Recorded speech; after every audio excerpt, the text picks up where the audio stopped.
Okay.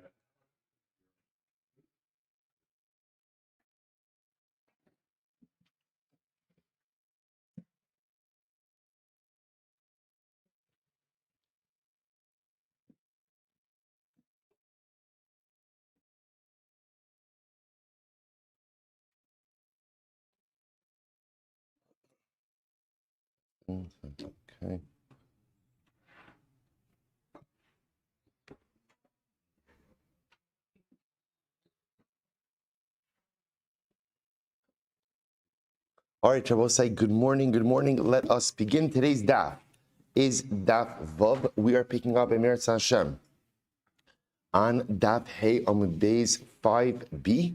We left off. Where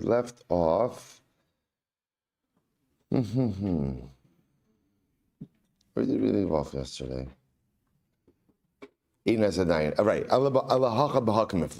So say so we left off.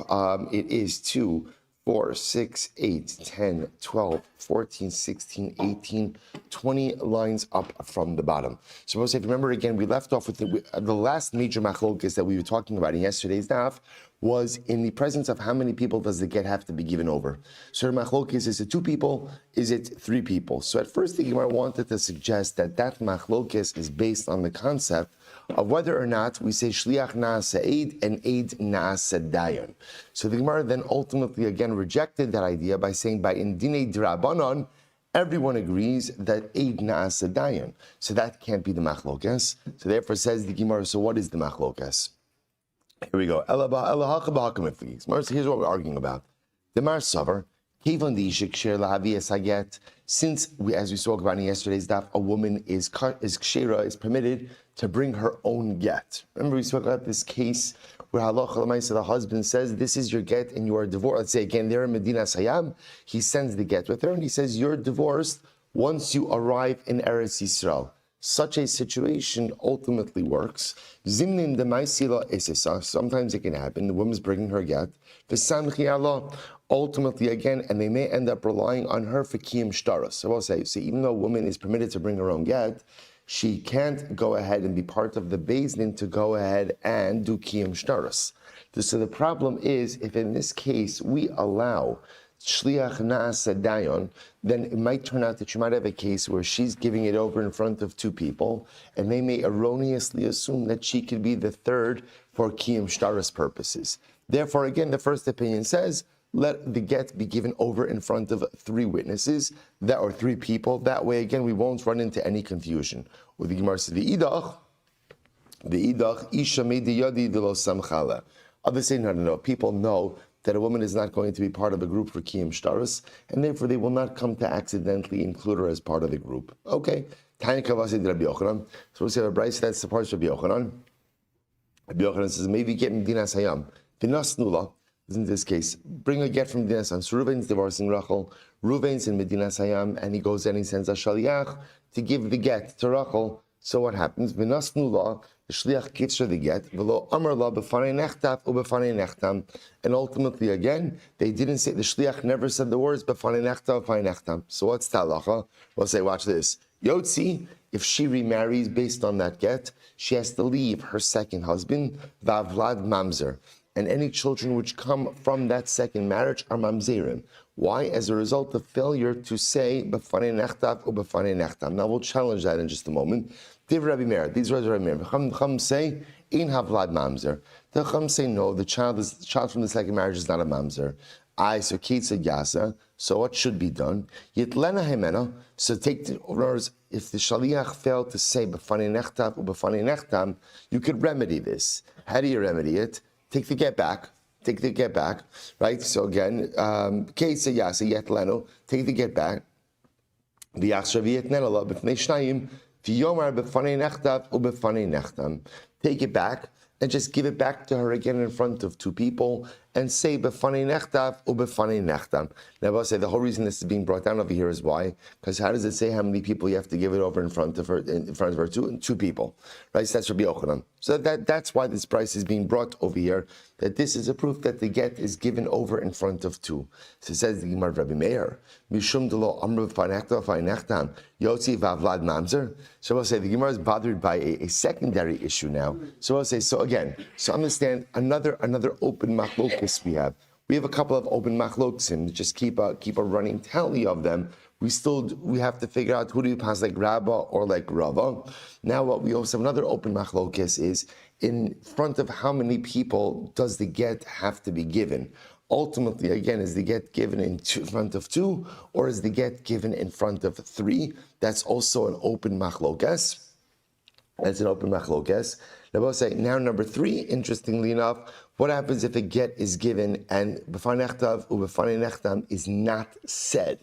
Is not said. So, and again, let's say, so again, here the Gemara is saying, not a problem, just take it back, say it again, and then give her back the get. Now, both say, now here's what's interesting. So Rabbi Meir, let's focus on Meir here for just a moment. So Rabbi Meir says, if you give a woman a get, and you fail to say b'fanei nechtav u'b'fanei nechtam, and now she remarries, and she has children, Rabbi Meir says, essentially it's adultery, and the children from the second marriage are mamzerim. First thing Gemara says, I don't understand. Because you didn't say b'fanei nechtav u'b'fanei nechtam, the second marriage is an illicit one, and the offspring are mamzerim. Does that make sense? To which the Gemara says, in Rabbi Meir l'tamei, Davraham nun mishmei de'ula, Omer hayir Rabbi Meir. Meir used to say, Kol mishana mimatbeah shetavu chachamim begittin, yotzi v'havlad mamzer. They both say this, and we're going to talk about this more throughout the Masechta, but Rabbi Meir is of the opinion that Chazal made a matbeah. They coined a process, and you cannot deviate from the process.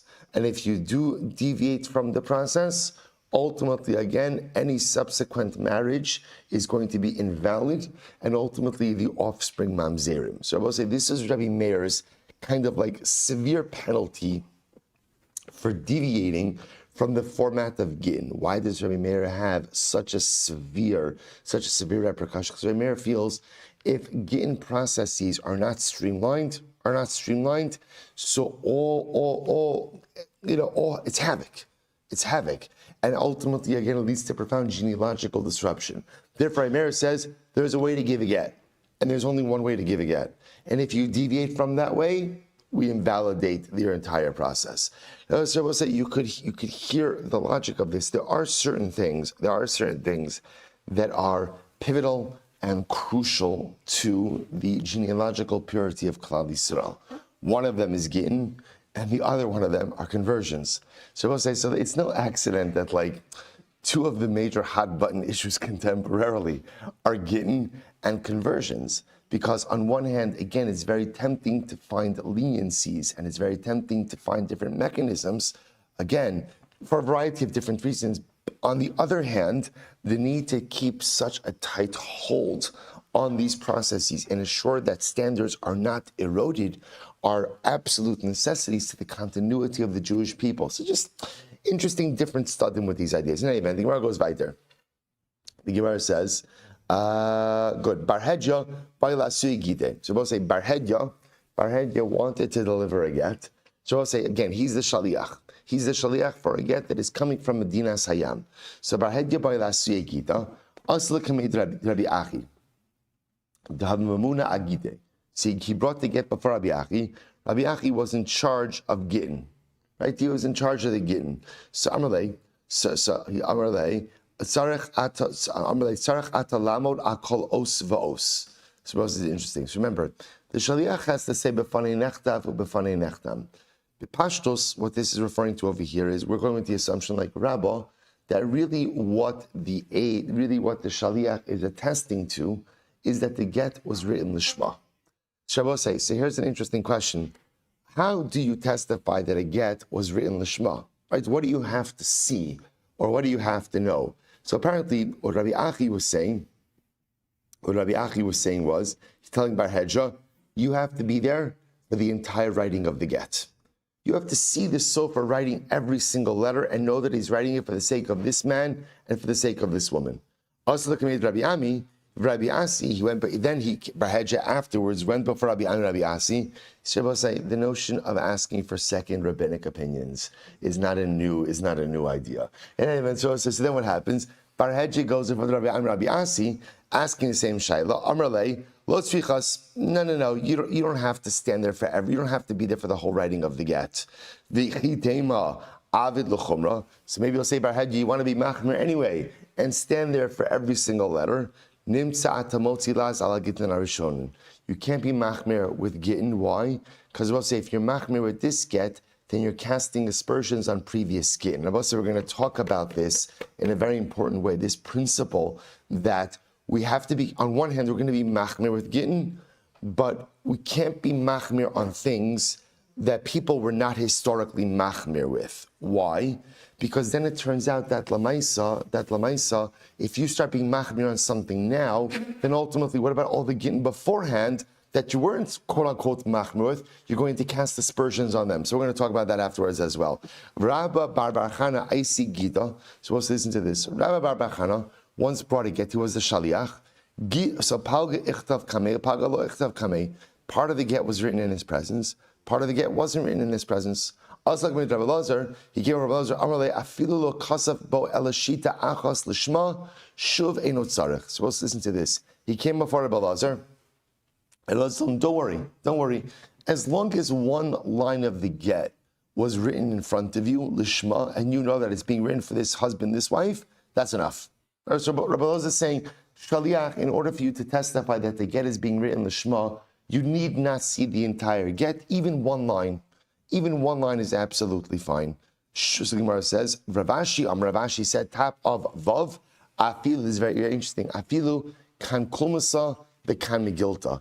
So Ravashi said, the truth is, even if all you hear, Rabbi say, literally, kan kulmasa bekan megilta means the sound of the quill and the sound of the quill against the parchment. Look at Rashi. Afilu shama kan kulmasa bekan megilta. Tikuna kolmos va'klaf shama kishtira. Let's just skip a little bit in Rashi. Velinira kan kolmosa kol hakolmos kishu kosev ve'kol hayeria kishu nishma. Shabbos said, this is interesting. So Rashi said, even if all you hear is just the writing. Remember, Rashi said, when you write against parchment, you could hear the writing against the parchment. So it's all the shaliach. Even if all you hear is just the writing, that's going to be enough as well. So in other words, even if all you know, so essentially, you don't have to see the writing. You just have to know that the writing is being done. And specifically, you have to know that it's being done for the sake of this man and this woman. Tanya Kavase di Ravashi, Rabbi says, parts of Ravashi, maybe get Medina Sayam, the person brings a get, brings a get from overseas, Afiluhu bebayis v'sofer ba'aliyah, even if the shaliach is in the house and the sofer is in the attic. He ba'aliyah, hu ba'aliyah v'sofer bebayis, or the shaliach's in the attic and the sofer is in the home. After I say, so again, so what does that mean? These are cases where you don't even see the shaliach, right? I'm sorry, you don't see the sofer, right? But rather, what's going on? Again, the shaliach knows that the sofer is writing the get, even though he doesn't see it. Afilu nichnas v'yotze kol yom kulo kasher. Even if he's going in and out of the house every single day, it's kasher. To which the Gemara says, fine, so we'll say kasher. Now the Gemara says as follows. Hu b'vay sofer ba'aliyah ha lo kachazile. Now one second, I will say. Now one second. Here's what's interesting. What's the case here? What's the case over here? If halacha lamaisa, this one of them is upstairs, one of them is downstairs. So obviously, then again, the shaliach is not seeing the sofer. Ela lavki gon the shama kan kulmasa v'kamegilta. Rather, what's the case? Obviously, he's hearing the parchment against the quill, right? Lamaisa, again, in this case, he's hearing what's going on, but he doesn't see what's going on. Okay. We'll say what you begin to see from this is that the ability to testify about lishma does not require the shaliach to be present for the get in its entirety. In fact, it may not even require the shaliach to see the get at all. So what does it require? It requires knowledge.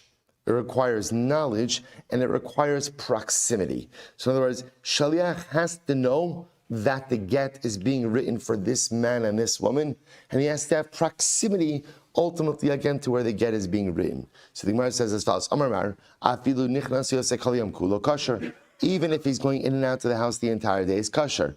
To which the Gemara says, man, who's going in and out? Who's going in and out? Ilei mashaliach. If you want to say that it's the shaliach who's going in and out, so hashta hubabai sofer ba'aliyah delo chazile amrit kasher. So 1 second, if we already said that if one of them is upstairs, one of them is downstairs, then it's going to be kosher. The Gemara says, amrit kasher nichnas yosimi boy. Obviously, going in and out is going to be kosher. As I will say, if the entire time the shaliach is upstairs and the sofer is downstairs, or vice versa, they're not seeing each other. So why is that going to be any difference than nichnas v'yotze? That if someone's going in and out, or if the shaliach's going in and out, ela sofer. I will say, listen to this. Rather, who's going in and out over the course of the writing of the get is actually the sofer. The sofer is going in and out. To which the Gemara says, pshita, that's obvious. Mishum denichnas v'yotze nafsal. I don't understand. So if the sofer is writing the get, and during the writing of the get he goes in and out, why would we think that the get would be possible because of that? Rabbi, so listen to this. Lo tzricha tinafik l'shuka. So we'll say, now watch this. Watch this. I would have thought, what's the case over here? The case is where the sofer is going out to the marketplace. So we'll say, watch the case. So sofer is writing a get for Reuven and for Rachel. Over the course of the get, what happens? He takes a break. He takes a shpatzir, right? He goes out to the marketplace. What are we concerned about? Watch this. Ma'adetema, in shachrina ashkechei va'amarlei.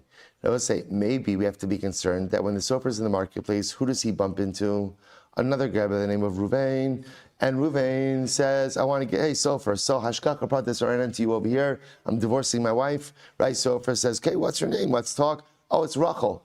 What do we have to be concerned about? That maybe when the sofer comes back after his break, he's going to continue writing a get for Reuven and Rachel. But for which Reuven and Rachel? Which Reuven and Rachel? Second Reuven and Rachel. Kamash Malon, we're not concerned about that. I will say, by the way, what is the Gemara talk? What is the Gemara? What I tried to highlight over here? Let's say, the greatest danger in life is distraction. And the Gemara is saying is, the Havamina is how easily we get distracted and thrown off task. See, here you have a sofer writing a get. And he's writing a get for Reuven and Rachel. So the Gemara has to say, if he's nichnas v'yotze, right? If he goes out and comes back in, the get's still going to be kosher. What should I be concerned about? I'm concerned about distraction. Maybe he's going to go into the marketplace. He's going to meet another Reuven who's also divorcing his wife Rachel. And when he comes back and resumes writing the get, he's going to have in mind for the second couple and not the first couple. Now let's say the danger of distraction. We know this all too well in life. We start on a task, and I will say what ends up happening. Again, and it could be distractions come in all forms. We think about distractions like you're just busying yourself with something else. Distractions come in all forms, and sometimes distractions are even meaningful things that I get distracted by. Sometimes the key to success in accomplishing the things you want to in life is drowning out the distractions. If something has to be accomplished, I will say sometimes it's about shutting the phone. Sometimes it's about saying, you know what, for the next, and maybe it's only 20 minutes, I'm focusing on this and this alone because it needs to get done. So often in life, we don't accomplish the things we need to accomplish, not because we don't want to, not because we don't care, not because they're unimportant, but because unfortunately we allow ourselves to get distracted. And we know how it is. Once distraction sets in, I will say, it's very often difficult to get things back on the rails. So that's the Havamina. The Havamina is that once the sofer gets distracted, he can't get back on. Kamash Malon, we're not worried about this kind of distraction. Good. Let's go back to Itmar. So we'll say Bavel. New topic. Bavel. So we'll say Rav Amar Keretz again. So we'll say, so what's the status of Bavel? Up until now, we've been focusing on Medina Sayam, and we've kind of grouped Medina Sayam, right? There's Eretz Yisrael, and there's everywhere else. Okay, there's only one problem. Bavel was a major Torah center. So, and I will say in certain respects, at times throughout Jewish history, right, the center of Torah was Bavel and not Eretz Yisrael. So I will say, so here's the Shaila. What's the status of Bavel? What's the status of Bavel? So Itmar, Bavel, Rav Amar Keretz Yisrael Gittin, Ushmul Amar Kichutz La'aretz. Incredible. Machlokes. Rav says that Bavel has the status of Eretz Yisrael, and Shmuel says like Chutz La'aretz. Now both say, now why is this, what does this mean for our purposes? For our purposes is, if you bring a get from Bavel to Eretz Yisrael, do you have to say B'fanei Nechtav or B'fanei Nechtam? So Rav would say, no. The same way that within Eretz Yisrael itself, if you bring a get from one area of Eretz Yisrael to another area of Eretz Yisrael, you don't have to say B'fanei Nechtav or B'fanei Nechtam. So too halacha l'maisa, if you go ahead and you bring a get from Bavel to Eretz Yisrael, so you also don't say B'fanei Nechtav, B'fanei Nechtam. Shmuel says, yes you do. Shmuel says that Bavel is just like Chutz La'aretz. So what's the machlokes? So what are they arguing about? The Mar Savar, here we go. Lefi Shem B'Kiyin L'Shma, V'Hani Gemiri. Oh, so we'll say, this is incredible. All roads lead back to Rabbah and Rava. All roads lead back.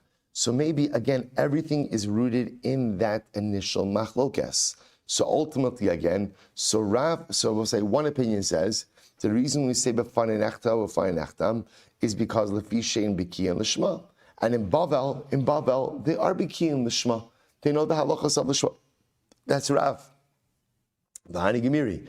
Umar Sa Lefi Shein Eidim Mitzuyim L'Kaimo. Second opinion says like Rava. No, the reason you need B'fanei Nechtam or B'fanei Nechtam is a form of Kiyum Shtaros. And I will say, here's the problem. From Bavel to Eretz Yisrael, you still run the risk of not being able to have immediate access to the witnesses. Therefore, let's certify the document. V'hani nami lo shlichi. And therefore, again, Bavel, you're going to have the same issue. So we'll say that's the machlokes. I v'tizbara ha rabba islei di rabba. See, we'll say this is the same line we keep seeing over and over. Remember, we'll say one of the most startling revelations we've had over the last couple of days is Rabbah holds like Rava. In other words, Rabbah is not disagreeing on Rava, but rather what? Rabbah is adding on to Rava, right? So Rabbah is saying, yes, Rava, I agree. Lefi she'ein eidim mitzuyim, I agree with that. And in addition, there's a problem with Chutz La'aretz of ein b'kiyin l'shma. Therefore, I will say, even if you remedy the l'shma issue, in other words, let's say you want to say that in Bavel, they are b'kiyin l'shma, fine. You're still going to have the issue of ein eidim mitzuyim l'kaimo, in which case everyone should agree that halacha l'maisa, if you bring a get from Bavel, it shni b'fanei nechtam, ella d'choli ama b'yin l'kaimo. So I'll say rather everyone agrees that you have to go ahead and do b'fanei nechtam because of kiyum shtaros. But watch this. Rav Savar kevan de'ika mesifta mishkach shrichi. This is very interesting. Rav holds Rabbi say since there's a major yeshiva in Eretz Yisrael, in Bavel, sorry, Rash says Mesifta, yeshivos kavuos, achas busura v'achas benarda, v'holchin talmidim mizu l'zu, umishar ayaros lahen limotoros. Well, so listen to this. One opinion says, since Bavel has yeshivas, so therefore I will say what? The students shuttle back and forth from the yeshivas in Bavel itself, and also to Eretz Yisrael, and also, right? But in Bavel itself, they shuttle back and forth. Therefore, again, it's Eidin Mitsuyin Lekaimo, right? Because they're shuttling back and forth, therefore, again, people are around. Most say that Eidin Mitsuyin Lekaimo either means the witnesses themselves are available, or you have enough people who will recognize the signatures. So the Gemara says, Ushmuel Savar, listen to this, Shmuel holds Mesifta Bigir Saihu Tridi. They say this is great. Shmuel holds that, no, that Yeshiva Bachrim, they're learning. And because they're focused on their learning, they're not focused on what? On the signatures, right? They're not going to be so aware of whose signatures are who. Fascinating. So Itmar Nami, we learn this as well. Amar Rabbi Abba, Amar Rav Huna. By the way, I just want to point out, the machlokis by Bavel has two ramifications, right? The ramifications are, number one, bringing a get from Bavel to Eretz Yisrael, but also in Bavel itself. Right, in Bavel itself, if you bring a get within Bavel, is there an obligation to say b'fanei nechtav or b'fanei nechtam? So remember again, when Rav says that Bavel is like Eretz Yisrael, so remember, in Eretz Yisrael itself, if you bring a get, do you have to say b'fanei nechtam? No. So we'll say, so again, it's a twofold machlokes. Itmar nami, am Rabbi Amma, am Rav Huna, asinu atzmino beBavel, Keretz Yisrael begin Mechi Asarav LeBaba. Let's listen to this. Rabbi Abba said this as well. that in Bavel we made ourselves like Eretz Yisrael from the moment that Rav came to Bavel. I will say, what did Rav do when he came to Bavel? Take a look at Rashi. Michi asa Rav leBavel, v'kavi yeshiva b'Sura.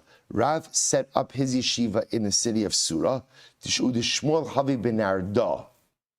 And Shmuel ultimately was an Arda. So I will say, see, here you have it, that once Rav, now I will say, so essentially once Rav came, you have Rav in Sura, Shmuel and Arda. We made ourselves in Bavel like Eretz Yisrael. Made ourselves in Bavel like Eretz Yisrael in terms of Gittin. So the Gemara says, Master Rabbi Yirmiyah. So one second. Here's the problem. Say, look at our Mishnah. What did our Mishnah say? Rabbi Huda Omer, first he was going back all the way to the first Mishnah. Rabbi Huda, well, we only have one Mishnah. Rabbi Huda Omer, Merekim lemizrach v'rekim Yisrael. Remember again, what did our Mishnah do?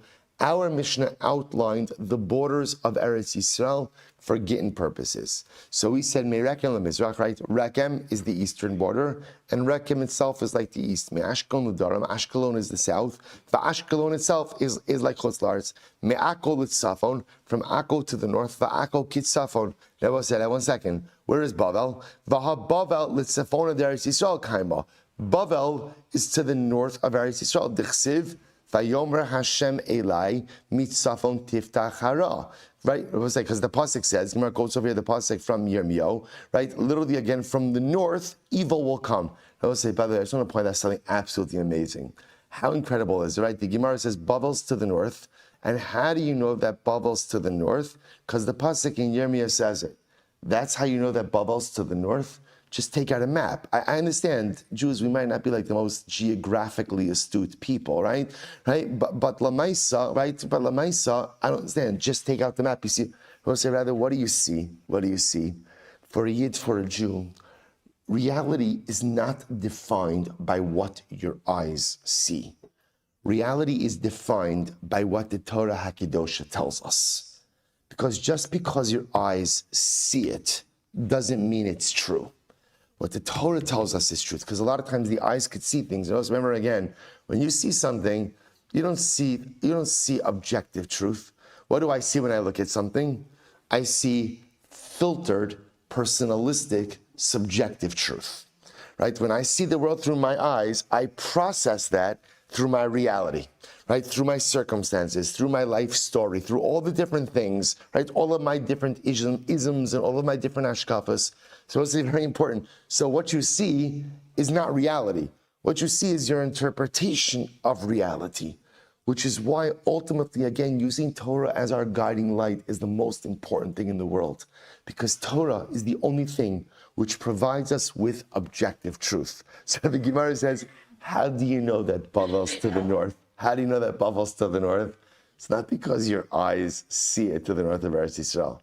It's because Yirmiyahu Hanavi said that Bavel's to the north. I would say such an important thing in life, because so often we think we have it all figured out, right? We have all the truth, because I see this and I know this. Be careful, because what you see is your version or your internalization of the truth, but may not actually be MS. So important for us to be rooted in Torah. Torah ultimately provides us with the true compass and provides us the true MS. The Gemara goes weiter. The Gemara says, Rabbi Meir says that Akko is like Eretz Yisrael for Gittin purposes. And even Rabbi Meir only holds Akko. So we'll say, so again, I don't understand. So how can we even be having a conversation that Bavel is like Eretz Yisrael for Gittin when we have the explicit Mishnah that tells us that Allah Chalamaisa, Bavel, right? Bavel's Chutz La'aretz. To which the Gemara says, "Who most of love, who mafarik la lebar mi Bavel." Good answer. Right, what does the Gemara say? You're right. Everywhere to the north of Akko is going to be Chutz La'aretz except for Bavel. So I'll say essentially what the Gemara is saying is you're right. The Mishnah gives the borders, but Bavel is the exception. Bavel is the exception. And I will say, it makes sense that Bavel is the exception, given the fact that Bavel became such a center of Torah.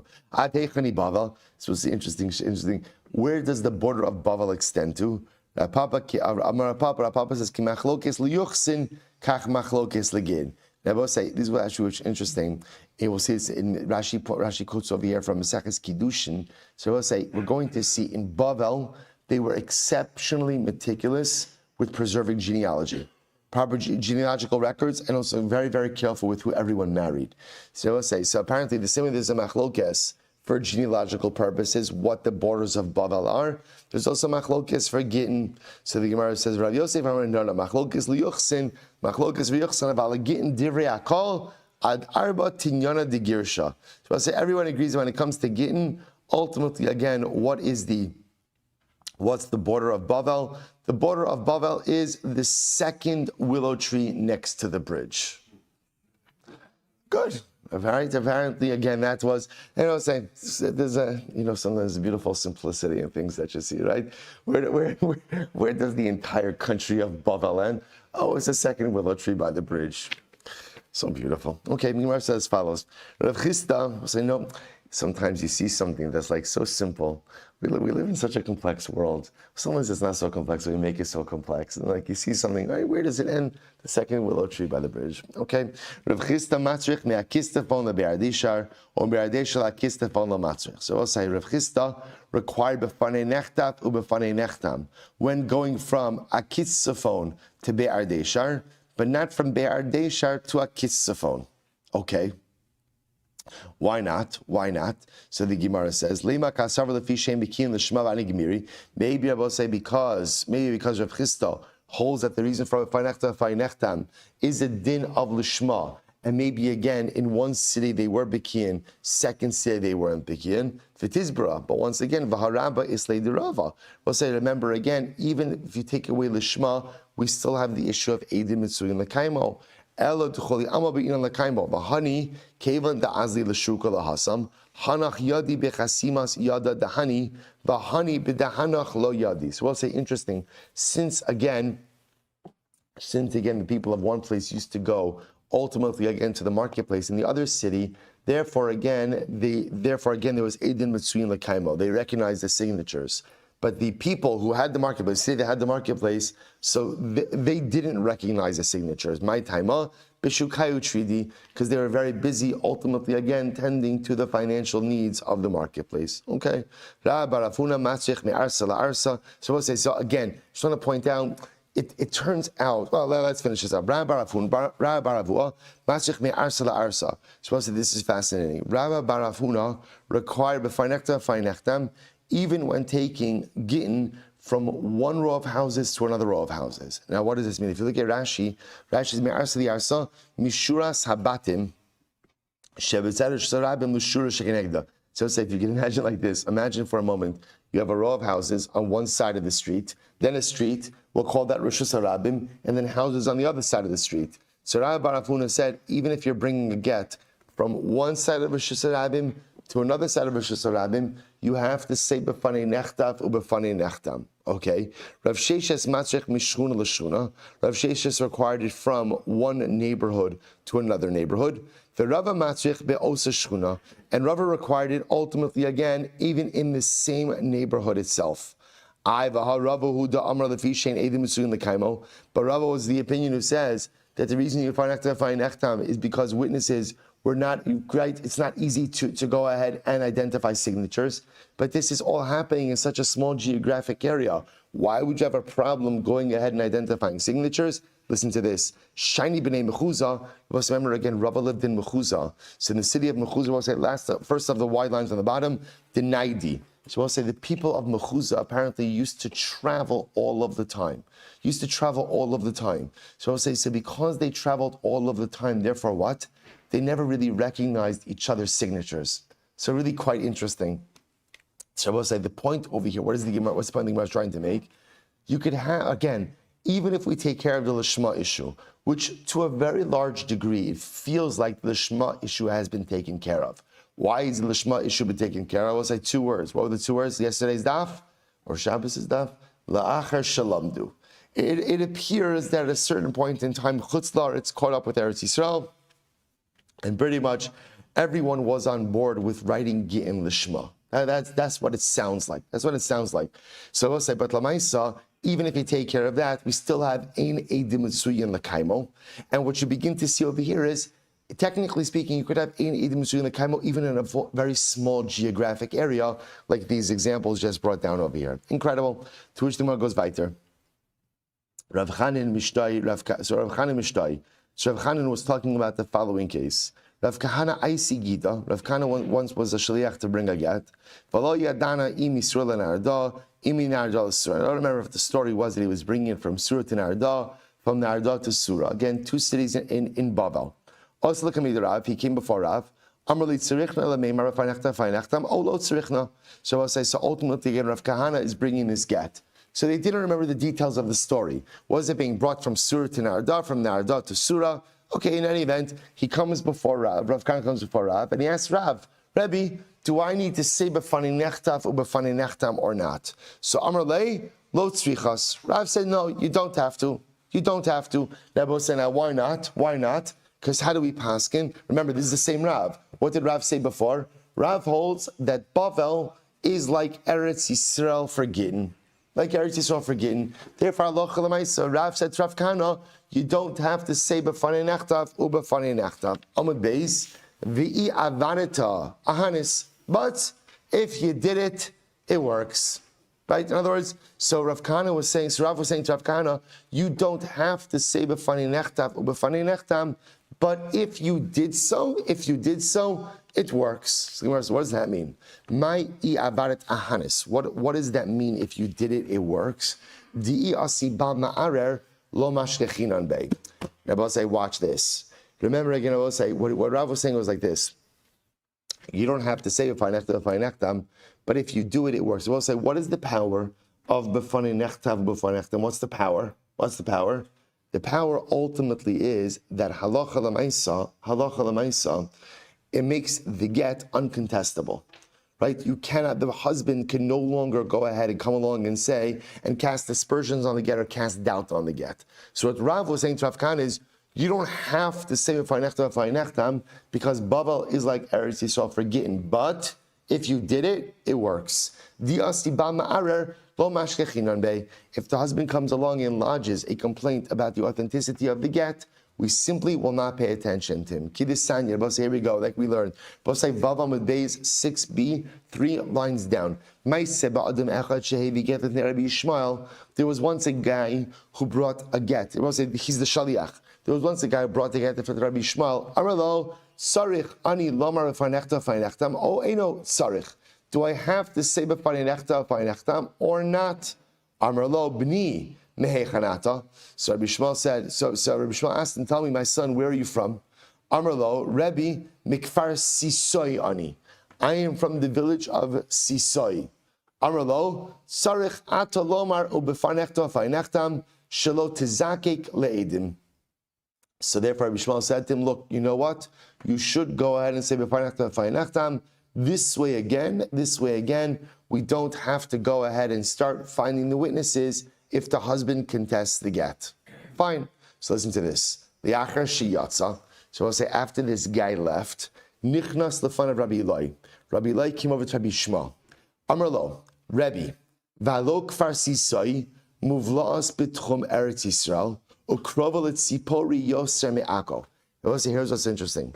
Kfar sisai was actually again outside of Eretz Yisrael, but it was absorbed within Eretz Yisrael, right? So I was about to say, if you can imagine, I guess just the way the border worked a little bit, if you can imagine, right, the border is going down, dips in a little bit, Kfar Sisai was in like that pocket, So Kfar Sisai was, so to speak, absorbed within Eretz Yisrael.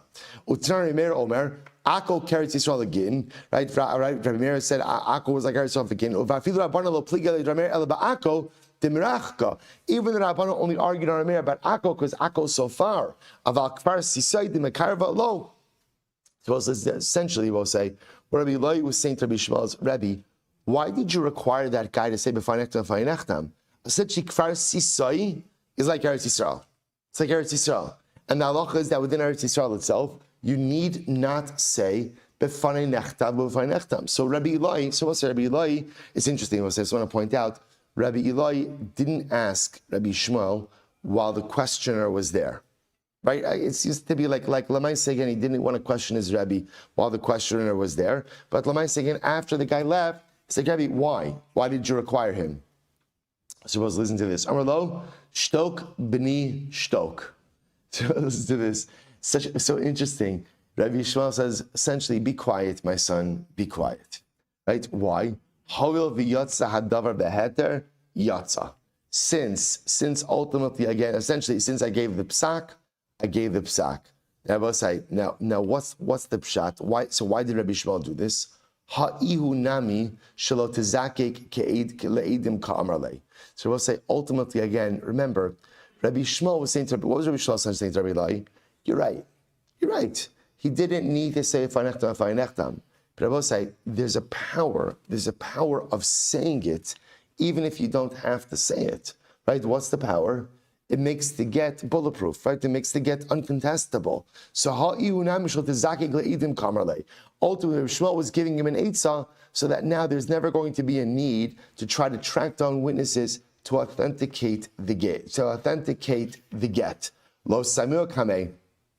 So ultimately, again, Rabbi Eli kind of missed part of the conversation over here, right? He didn't see everything that was happening in front of him. So we'll say, so it is interesting to see how ultimately, again, Rabbi Shmuel, the Lashon uses shtok b'ni shtok. In other words, because Rabbi Shmuel was saying, essentially, Rabbi Eli, you're right. So we'll say, so sometimes you see that this is an incredible idea. Sometimes what like the concept of Daas Torah, what great people possess is a vision that goes beyond the letter of the law, right? And as I was saying, any of us can learn a body of halacha and master it to the point where I know how to paskin the shayla mutter aser. So as I was saying, what Daas Torah means is the ability to see things even beyond the stated mutter aser psak. For whatever the reason, Rabbi Shmuel felt that in this case, it was best, let the guy say b'fanei nechtav. He doesn't have to. You're right, he does. I know he doesn't have to. But Lamaisa Rabbi Shmuel, for whatever the reason, felt that it was a good idea to make this an uncontestable get. It was a good idea just to solidify it now, so no one, i.e. when I say no one, the husband, can't cast aspersions upon in the future. Incredible. So the Gemara goes weiter. Shalach le Rev Evyasel of Chista. Boss, get ready. What a great case over here. I'll at least start this. Shalach le Rev Evyasel of Chista. Rev Evyasel, center of Chista. Gittin. Haboy Misham Lakan, Ein Sarech Lomer B'Fainechta Fainechtam. So I'll say, so ultimately again, Rav Yasser sent to Rav Chisda, Gittin that come Misham. I will say, so Misham is from Babel, Likan, here to Eretz Yisrael. You don't have to say B'Fainechtav or B'Fainechtam. Okay, it's a statement. Lema Kasav Lefi Shem Mikin L'Shema V'Hani Gemiri. So I'll say, what's the logic? The logic is Rav Yasser must hold that halacha l'maisa. The reason you have to say fa'inechtam is why? Lishma. And in Babel, they know how to write Gittin Lishma. Okay, where's 1 second? V'tizbara, once again, v'harabba islei derava. But 1 second, we already established, even according to Rabba, who says that it's a din in Lishma, he still agrees with Rabba with ein eidim mitzuyin l'kaimo. And b'pashtos, from Babel to Eretz Yisrael, you could still run into the issue of ein eidim mitzuyin l'kaimo. Ela dukuli alma b'inin l'kaimo. So I'll say, rather, you're right. You still, even if we take care of the Shema, you still need b'fainechtam, ultimately again to serve as a source of kiyum shtaros, to validate the get, in order that we don't run into a problem later on of trying to track down the witnesses.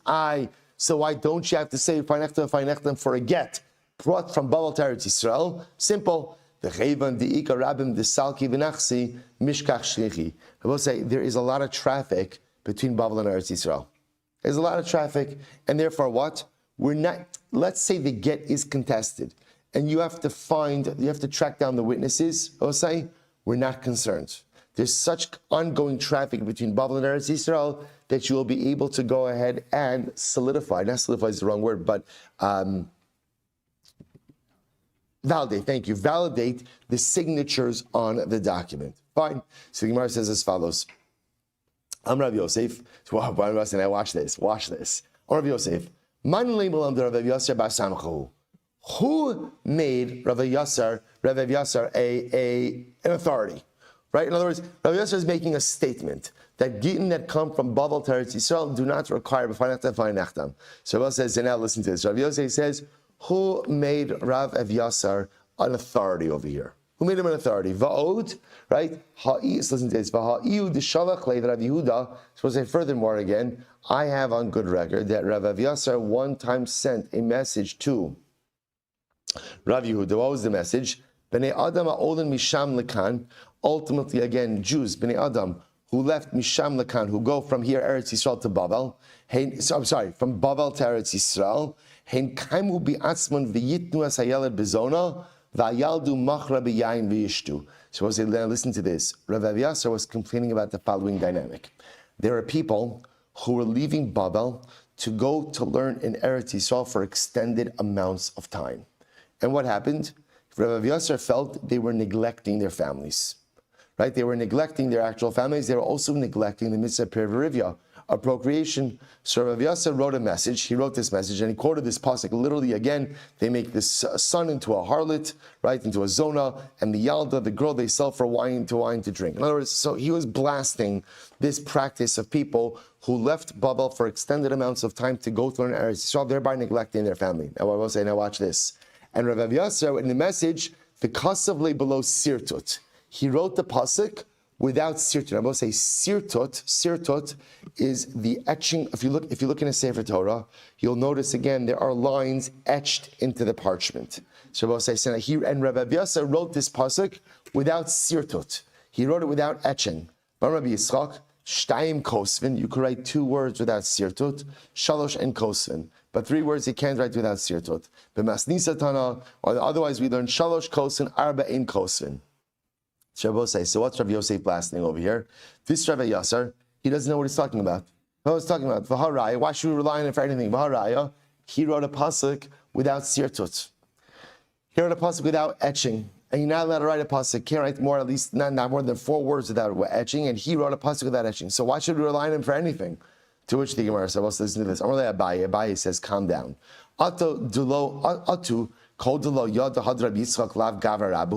Just because someone doesn't know this halacha of Rabbi Yitzchak, that you can't write a certain amount of words without etching, that means he's not a great man. But I'll say first wide line. You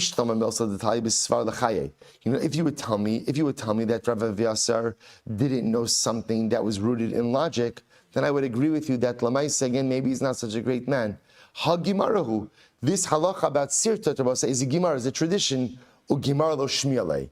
And maybe he was just never taught this. In other words, it's actually interesting. If someone wasn't given information, then they just don't have information. There's nothing more to talk about. So in other words, if he didn't learn it, didn't learn it. So if you want to tell me that there was a certain piece of logic that he did not possess, and that shows that he's not intellectually astute, that's one thing. But Lamaisa, again, it could be that there was just a halacha that he didn't know, and therefore I will say, what? And therefore he just didn't. I will say, this, by the way, is such an incredible Musar Haskell. Musar Haskell, like, you don't know what you don't know. You don't know what you don't know. I will say sometimes this happens all the time. Sometimes someone gets upset at you because you didn't do something. You know, meanwhile, what? I didn't know. I didn't know. I will say it's important that sometimes we perceive that people fail us because they don't come through in certain ways. Sometimes, okay, they don't come through and they're failing, and other times they didn't come through simply because they didn't know. So here, again, Rav Yosef is jumping on Rav Avyasar, and meanwhile, again, he's being defended because simply he did not know the halacha. Furthermore, Va'od, Ha Rav Avyasar, hu da'askim mare al yadeh. But say not only that, we're going to Rav Avyasar was great because HaKadosh Baruch Hu himself agreed with Rav Avyasar. Now we'll say, what does that mean? I watch this. T'chsiv, Vatizna alav pilagsho. Shabbos say, let me just give you the context over here, then I think we're going to have to stop here for today. And Shabbos say, you know what, we'll stop here for today. We'll pick up again. This is incredible story. Pilagesh Begiva. We'll say incredible story, Machlokes, about what exactly happened in the story. A little bit of Agarata as well. And Mirat Sashan Torah will say, Shkoyach.